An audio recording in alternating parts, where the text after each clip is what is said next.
डाँडा ठाउँको मकै सबै किरा लागेर यस्तो छ।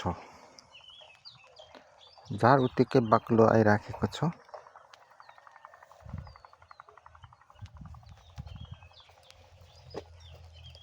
कुनै मकैको आश छैन यी।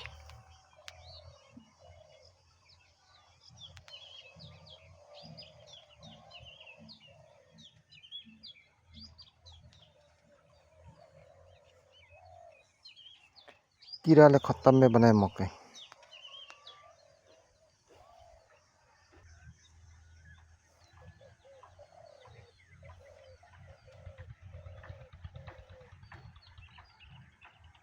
मकै किरा खत्तमै गर्यो। फागुन 23-24 मा भिजाएको मकै पानी नसुकेर यस्तो छ, मकै सबै सुकेर गयो। त्यहाँदेखि यता पानी हल्का फुल्का पर्न थाल्यो। आजभोलि एकदम पानी धेरै परेछ, मकै सबै पानी नसुकी मकै सुकेर गयो। काम छैन मकैको। पानी सुकेको छैन, 1 महिना हुन आँट्यो, भइसक्यो भन्दा हुन्छ। फागुन 23-24 मा हालेको पानी अहिलेसम्म सुकेको छैन। फागुन 23-24 मा हालेको यो मकैबारी सुक्खा थियो, त्यो बेला पानी लगाएको, अहिलेसम्म पानी सुकेको छैन, मकै सुकेर गयो।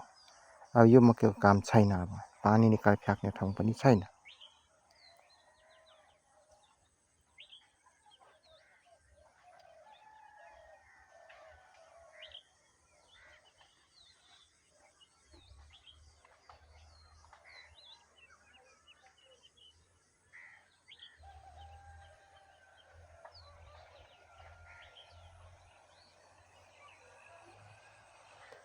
समयले ठग्यो भने मान्छेले मात्रै परिश्रम गरेर हुँदैन।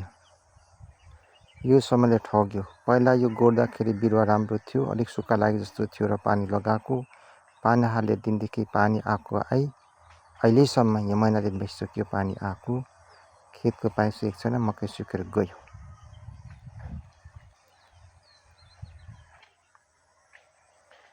दुई 2082 सालको मकै यस्तो छ। सधैँ यहाँ मकै एकदम उधुमी हुन्थ्यो, सप्रिन्थ्यो। यसपाल भएन, भएको पानी बढी भएर यस्तो भयो।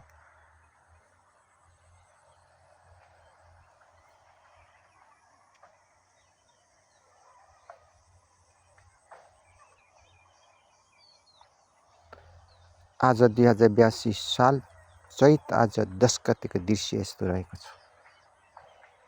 मकै यति बेला हरियो मकै खान थाल्नु पर्ने। अब मकै के हो, अब बिउ नाश, 1200 रुपियाँ किलो बिउ नाश, मलचल नाश, खेर्ला बनी नाश, जोतेको नाश, काम छैन।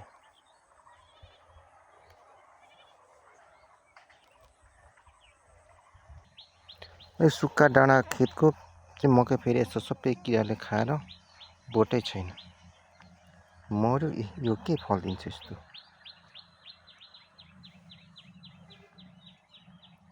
समयले ठगेपछि कसैको के लाग्दैन। पैसा जतिसुकै मेहनत गरे तापनि उपलब्धि हुँदैन।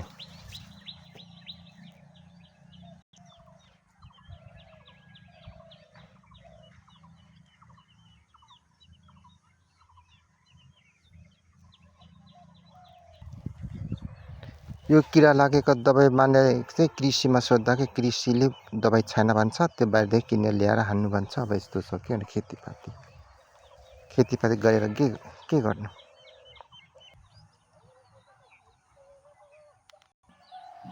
यो होमपाइप 10,000 को। यो पानी निकास गरेको त पानी आएको छ, कहिले सुकेको छैन। यसमा पानी आएको आएछ।